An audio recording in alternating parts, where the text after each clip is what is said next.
¿Qué onda test? Hola, soy Mike Weaver, jefe de traumatología ortopédica en el Brigham y el Hospital de Mujeres y el Hospital General de Massachusetts. Hoy hablaré sobre fracturas distales de fémur, opciones de tratamiento y estrategias quirúrgicas. Para casos difíciles. Primero, un saludo desde Boston. Esto es Harvard, la Escuela de Medicina en primavera, un momento hermoso para visitar si tienes la oportunidad.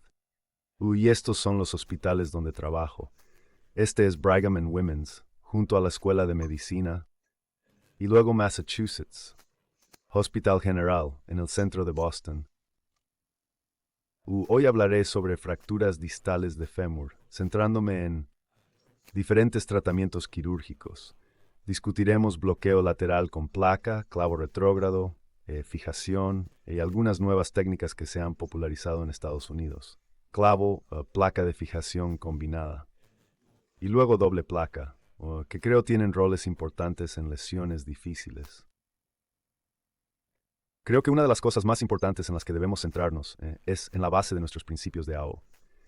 Así que cuando piensas en tratar fracturas de fémur distal, realmente quiero que recuerdes los principios de AO. La restauración de la anatomía, y en particular, eso significa restaurar la correcta alineación de la extremidad, fijación estable de la fractura, que no necesariamente implica fijación rígida, sino más bien una fijación estable de la fractura. Preservar el riego sanguíneo para que el hueso sane y movilizar pronto la extremidad y al paciente. Las fracturas distales de fémur son problemáticas. Son un problema para el paciente con alto riesgo de morbilidad y mortalidad. Riesgo elevado de complicaciones y no unión, a menudo con malos resultados funcionales. También son un problema para nosotros, los cirujanos. Hay muchas opciones. La reducción y fijación de estas lesiones pueden ser un reto. Todos son diferentes, ¿verdad? Vienen en muchos tipos y modelos. Aquí en Estados Unidos, mucha gente tiene reemplazos de rodilla, así que vemos muchas fracturas periprotésicas, que pueden ser un reto. Están asociadas con traumatismos de alta energía y presentan desafíos únicos. En la población geriátrica con mala calidad ósea son difíciles de manejar. Los retos del tratamiento son la dificultad y mala calidad del hueso, la biología deficiente y la cicatrización. La tasa de no unión de fracturas distales de fémur es de las más altas que tratamos. A menudo son complicadas en pacientes geriátricos con obstrucción del implante en un huésped frágil. Por eso, al cuidar a estos pacientes, es crucial optimizar la elección del implante para maximizar la fijación en hueso deficiente. Considera el tratamiento percutáneo para preservar la biología del fémur distal. La gestión integral del paciente, especialmente la gestión herida de fracturas frágiles, es clave. La placa de bloqueo lateral ha sido el tratamiento estándar, o al menos en los Estados Unidos desde hace bastante tiempo para muchas de estas lesiones. Estas placas fueron desarrolladas a finales de los años 1990 para permitir una fijación de ángulo fijo o emboladizo del fémur distal, y eso nos permite realmente tratar la fractura distal del fémur y evitar el colapso en varo. Ese era el gran problema que teníamos con estas lesiones antes de la llegada de la placa bloqueada. Otra ventaja es que permiten la colocación percutánea, que creemos es una forma más respetuosa biológicamente de poner una placa en el fémur. Desde la aparición del sistema de lista inicial, ha habido varias generaciones de implantes y se han convertido en el estándar para muchas lesiones. Aunque hay un gran debate, aquí al menos entre clavadores y platters, y ahora hay mucha gente que prefiere la fijación con clavos. Sin embargo, todavía hay muchas personas que realmente creen en la placa de bloqueo lateral, y ciertamente es una técnica importante con la que es bueno estar familiarizado. Los informes iniciales de placa bloqueada del fémur distal mostró excelentes resultados. Este fue uno de los primeros trabajos. Este salió de Harvard y MGH con uno de mis colegas, el Dr. Varus, y mostraron una tasa muy baja de complicaciones. De hecho, 18 de 19 fracturas sanaron. Pero a medida que más estudios comenzaron a salir, hubo una comprensión de que este tipo de lesión todavía tiene un gran riesgo de no unión, y que está relacionado con muchas diferentes cosas que tienen que ver con los pacientes, pero también con la manera en que realizamos la cirugía. Hemos examinado los diferentes factores que afectan al fracaso del implante y la no unión. Descubrimos que los factores relacionados con el paciente tales como fracturas abiertas, obesidad, presencia de infecciones y el uso de acero inoxidable, están asociados a un riesgo más elevado de no unión. Al observar cosas que los cirujanos pueden controlar, elementos asociados con la no unión son el uso de placas cortas, tornillos proximales, alta densidad de tornillos y tornillos cruzando la línea de fractura. Por lo tanto, creo que esto se remonta a nuestros principios iniciales de AO. Cuando use una placa, es importante elegir una más larga con baja densidad de tornillos, y evitar que los tornillos crucen la línea de fractura. En caso de una fractura común, realmente desea puentear esta lesión. Algunos consejos. Al pensar en la placa, es crucial colocarla lo más distal posible para optimizar la fijación, especialmente en una fractura intraarticular y de productos básicos. Mantén la placa anterolateral. Muchos intentan centrar la placa en el fémur, poniéndola demasiado posterior. Estas placas están diseñadas para el aspecto anterolateral del fémur, evitando una deformidad de palo de hockey. Aquí puedes ver que esta placa se colocó algo posterior y medializa el fémur distal. Aunque se puede restaurar la alineación, esto deforma el fémur. Algo que creo útil para muchas de estas lesiones es el distractor femoral. Te permite realmente ganar longitud, especialmente si cuidas a alguien con una fractura de hace días y empieza a cortarse. Es una herramienta muy poderosa para ganar longitud. Además del distractor femoral, puede añadir un tercer perno para controlar la alineación en el plano coronal. Te mostraré cómo se ve en un momento. Este es un ejemplo de una mujer de 84 años que se cayó por las escaleras. Tiene una fractura de fémur distal con minuta intraarticular. Esto es bastante común aquí en Estados Unidos, ya que tenemos muchos pacientes geriátricos. Mi enfoque favorito es el peripatelar lateral. Antes se conocía como el enfoque Tarpo a finales de los 90. Básicamente es un enfoque parapatelar lateral.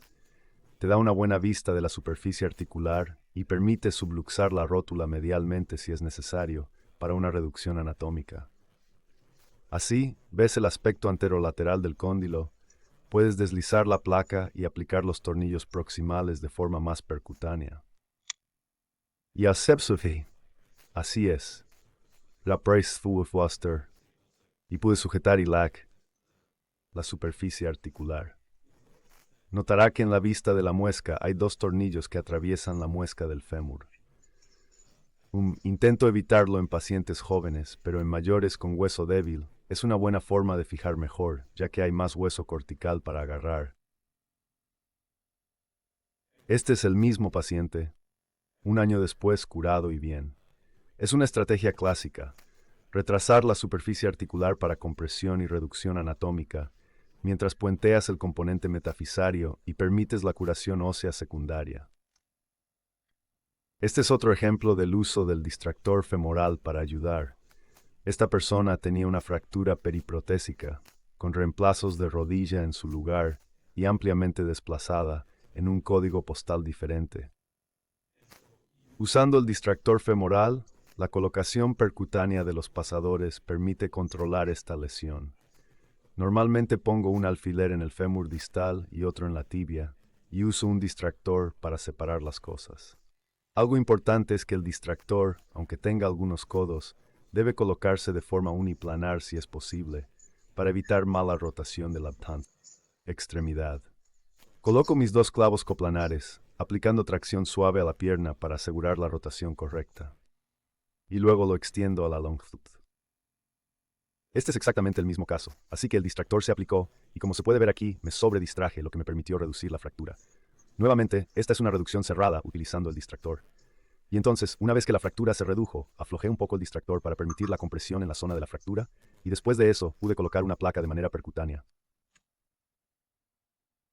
Usted sabe, y de nuevo es predecible. Pizarrición en una posición razonable aquí. Usted sabe, para algunas fracturas más difíciles, puede añadir un pasador adicional. Este es un caballero de 65 años, involucrado en una colisión de vehículos de motor con una fractura más conminuta y desplazada. A veces, para controlar la alineación sagital, uso un tercer pin. Este clavo se coloca percutáneamente en el segmento femoral distal. Esa pieza tiende a extenderse por el tirón de los músculos gastrocnemius. Necesitas contrarrestarlo. Uso el perno para controlar el segmento distal y colocarlo. A menudo lo sostengo temporalmente con una vuelta y una pinza para mantenerlo. Así se ve clínicamente. Ves el distractor puesto, logrando la longitud del fémur distal, pero la pieza interna de Clary sigue extendida. Ese pasador se tira y se coloca de nuevo. Este es otro caso, pero de nuevo mostrando ese tercer clavo que encuentro muy útil para reducir el plano sagital del fémur distal. Esto lo que hace es alinear correctamente ese segmento.